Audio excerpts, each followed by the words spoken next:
John Manelli founded Wheatland Tube in 1877. In 1931, Wheatland started manufacturing pipes in Philadelphia. Nowadays, Wheatland is a proud division of Zeckelman Industries, the largest independent steel pipe and tube manufacturer in North America.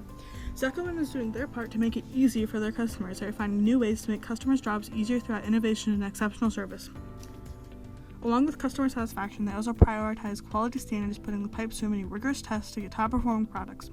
Their commitment to quality is their guiding principle and ongoing process. The company has been going strong for 140 years, making it a stable workplace for any future workers.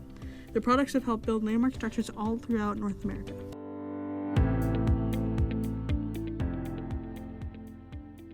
What's cool about manufacturing is a number of things.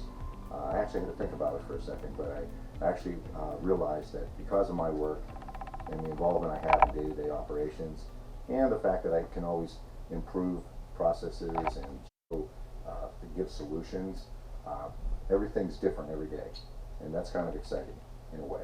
And sometimes it's challenging, but it's exciting. The video used here shows the pipes that are just getting pulled from the furnace to get welded together.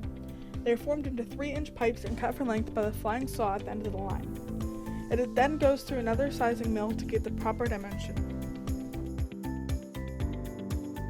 What's the name of your job? Furnace operator. That's our pyrometer.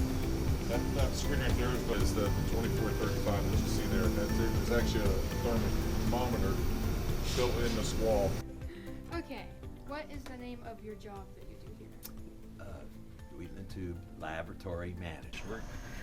Technician Brian is going to put this sample in that machine and pull it apart for you.